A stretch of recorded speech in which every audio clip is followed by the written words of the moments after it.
in 1844, printed in the first volume of the American Journal of Insanity, under the heading Nature and Treatment of Insanity and Prognosis, is the Utica State Lunatic Asylum's Manager Logs report to the New York State Legislature, which included an accounting of public funds. Dr. Brigham, the superintendent of the Utica State Lunatic Asylum, and an author of the report, cited a March 10, 1831, report concerning the historical preservation and management of the New York City, Bloomingdale Asylum records, made 13 years earlier, when Honorable A.C. Page insisted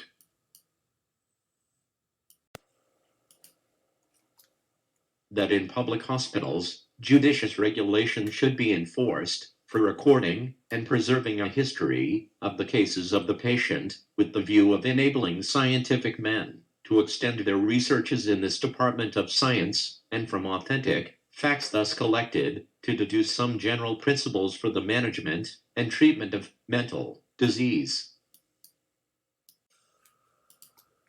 Dr. Brigham made clear to the New York State Legislature the importance of the preservation of the facts at the Utica State Lunatic Asylum.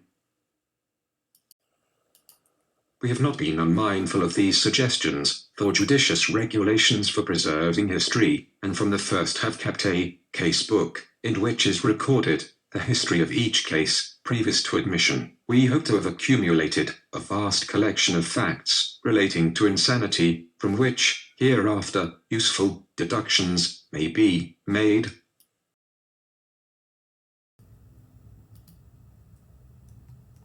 If what's important to preserve is what is at the root of something's existence, then the history of this place, the Utica State Lunatic Asylum, ought to be accurately preserved. 19th century evidence shows that the public psychiatric system was designed to have some future researcher evaluate the activities of the system based on the information that was preserved centuries ago. It is a true horror based on historical and archival work, which reveals evidence that changes the story of psychiatry and the history of America. We invite you to be part of our journey as we continue to put together the pieces of history that we find to create a more accurate representation of the story of psychiatry. Stay tuned as we continue to try to gain access to restricted data and attempt to correct the records of what was preserved centuries ago. Watch what happens to the history of America when it is retold, challenging the authority of psychiatry. This is Mental American Monster, the sprawl of American psychiatry. www.mentalamericanmonster.org